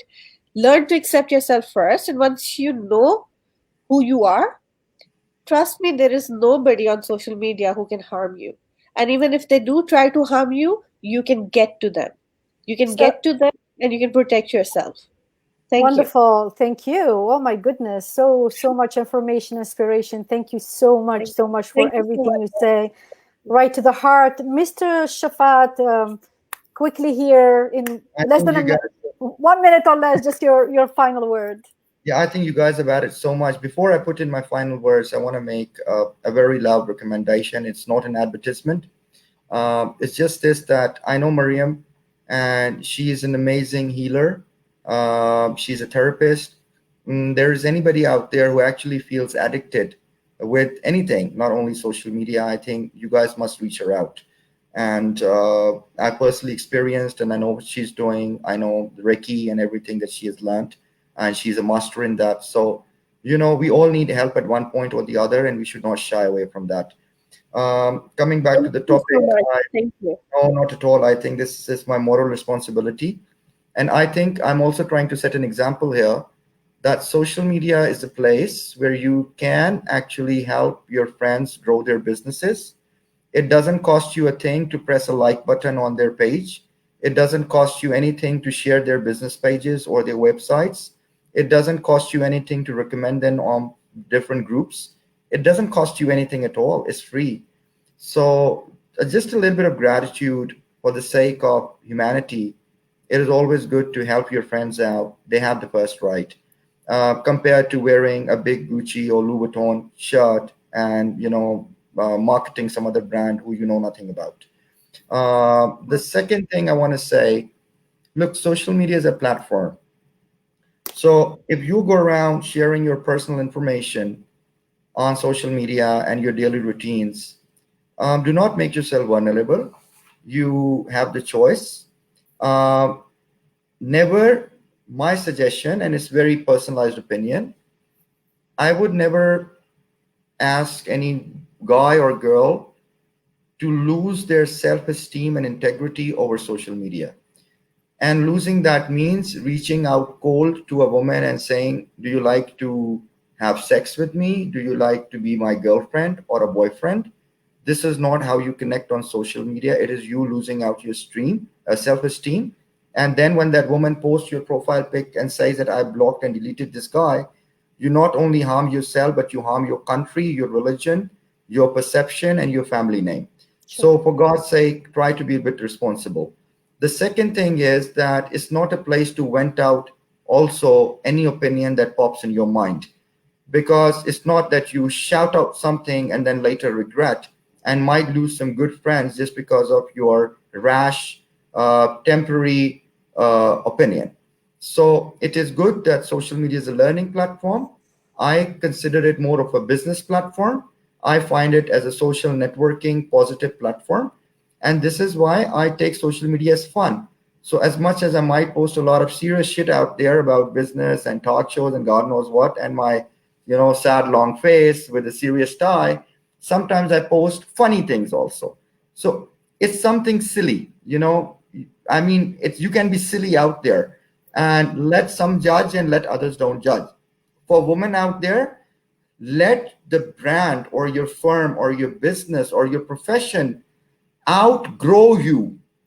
It should outgrow your makeup. It should outgrow your cleavage. It should outgrow what you're wearing. It's not that you're going to undress on media and you're going to attract the attention. It's not about it. It is about your intellect. So the women have been misused by men and because of also themselves in advertising enough. So the brand I smoke, which is Marlboro, it's not a good thing to state here. Smoking is bad for health. But we have always shown a woman to begin with when selling Marlboros in advertising. Even today, we do the same. I think there's nothing to shy away. You are a piece of art, a creation of God, the most beautiful creation of God. Yeah. And you are to be respected, you are to be loved, you are to be nurtured, you are to be cared. And you know what? It's not about me or any gender demanding respect. It is that we earn respect. And you earn respect by giving respect. So you give respect, you gain respect. Yes, there will always be that 5%, 7%, insane people in your life and in the entire community or in the entire world. Let them bark, keep moving. You don't have to respond to every dog or bitch which barks. You just keep focused and keep moving. And I think the last thing I'm going to add here, use social media intelligently to your advantage. And if you learn how to do it, like Shaba knows how to do it, connecting people all over the globe, making a successful show, I think she can monetize it at a later stage. People will ask her out. You never know. She'll be the next presenter at CNBC or Bloomberg. You don't know that because she knows well. So you know what? It's where you can showcase your skills, be the best of yourself because you're giving a public appearance. It's not when you're in your PJs. So be yourself and just do whatever you find is fit. I don't think it's. And I would just like to add just 2 lines here. Thank you, Shafat, for bringing that up. Is that, for women, please seek respect, not attention.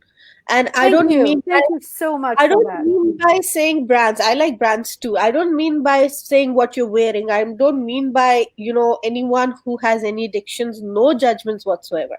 True. Whatever you do, if you're doing it in the parameters of respect for yourself and just in a decent way, that is just my personal expression. It is not to seek attention. It will never get you into trouble. True. There are people who are doing it. They share everything and they don't get attacked by anyone, and they don't, because they know that they're only doing it as a personal expression. But women who are doing it for attention, even if they appear to be more very respectful with the dress up, everything that they do, if they cannot bring that respect to themselves, social media is not going to do much for them as well. So it is about respect, not attention. And if you want to scream out loud about how many friends are, guys are sending you friends requests, don't talk to them. Do not say hi. You know why they're there.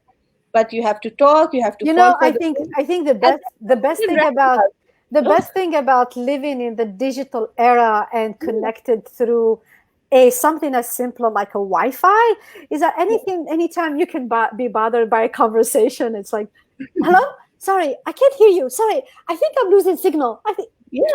and done. See, that's Disconnect and plug. It's just so interesting because I do hear a lot of women complain on these attacks on social media. But to be honest with you, if I choose any platform to be attacked, it's definitely the virtual platform. Because really there is no risk, other than, let's agree to disagree and have a great day. So I'm going to be ending the show. I have 2 hours on the clock, which never happened to me before. So that means I have an amazing That time. means you got the wrong panel. What's that? People there. We can go on. Oh yeah, absolutely. So speaking of social media, I would like to invite you guys to join one of the podcasts that we did 2 sessions last week, and we're doing a third one today, which is actually the official first one today under the name Alien Voice. And I'm doing this podcast with Ali Bukhari. He actually is from Pakistan and lives in Germany. And the topic is overcoming, I think the idea of being foreigners in a new land. And we share some interesting, sometimes emotional stories about how we adapted to a new culture. I think the purpose from that podcast is two. One is to create the platform to immigrants that they're not alone as they leave their homes and they adapt to the new norms, that they're not alone. And also those people who are in Pakistan or Nigeria, which is my country of origin, or wherever they are, and they dream of going to Germany and Australia and Canada and US, and just give them a taste of what it is based on our experiences, and maybe even help them get ready. Because we came to America, I didn't speak the language, I had no degrees that America wanted to acknowledge. So really, I found myself ground zero, build myself up. And I want to contribute with that experience that someone watching or hearing at the age of 19, their dream is to come to America. Really, you can do it. This is what you need. Get the language, get this test, etc. So if you have experiences that you want to share as people who are living overseas, please join. It's every Thursday at 12 o'clock. And it's only 30 minutes, even though today we went 45. And then I have another show that's my personal one. It's called Shaba Speaks from USA. And this is where I invite guests to talk about entrepreneurship, success, mindset. And I would love to invite officially Mr. Shafat to join my show and share with you, because I am motivating. I'm trying to motivate people to stop whining and complaining, get up and move. Don't be afraid. Yes, it's not going to be easy. Surround yourself, like you say, the average 5 or the sum of 5, and then just do it. It's like the best thing is to move attention to action and keep going. You're gonna get disappointed. You're gonna get hurt. You're gonna lose here, and you're gonna learn there. That's the beauty of life. So I like to. So we're gonna get up and move now. Yeah, exactly. So thank you guys so much for your time. Many thanks. And Mr. Shafar, I will follow up with you. And thank you, Maryam. Thank you, Raheen. Thank you to the other beautiful ladies who joined and left the program earlier. God bless you all and have a wonderful evening. Bye-bye. Bye. Bye.